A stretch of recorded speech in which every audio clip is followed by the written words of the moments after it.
আসসালামু আলাইকুম। সপ্তম শ্রেণীর সুপ্রিয় শিক্ষার্থীবৃন্দ, আশা করছি তোমরা সকলে ভালো আছো। আজকে শুরু করব তোমাদের বিজ্ঞান অনুশীলন বইয়ের 149 নম্বর পৃষ্ঠা থেকে। চলো আমরা শুরু করি চতুর্থ সেশন। তোমাদের স্কুল ঘরটি তৈরির জন্য সবার আগে দরকার হয়েছে একটি কাঠামোর।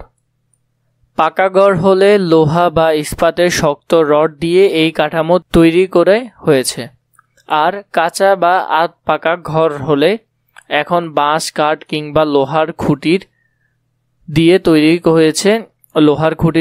হয়েছে ঘরের কাঠামো। এই উদাহরণের সাথে মিল পাবে।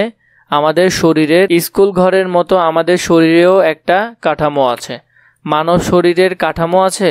এই সেশনে আমরা আজ সেই কাঠামো সম্পর্কে জানব। তাই অনুসন্ধানী পাঠের কঙ্কালতন্ত্র অংশটুকু আগে পড়ে নাও। কোন প্রশ্ন থাকলে শিক্ষককে জিজ্ঞাসা করে ধারণা পরিষ্কার করে নাও। এবার 7-8টি দলে ভাগ হয়ে পাশে দেখানো ছবির মতো খণ্ডিত টুকরাগুলো প্রত্যেকটা দলে এক এক করে শক্ত বোর্ড বা কাগজে এঁকে ফেলো। প্রথমে 1 নাম্বার দেখো, এটি হলো মাথার খুলি, এগুলো হলো পায়ের হাড়।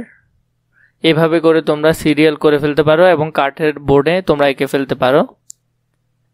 এরপরে দেখো, এখানে দেওয়া রয়েছে মেরুদণ্ড, কেশরুকা, পায়ের পাতার হাড়, হাতের পাতার হাড়,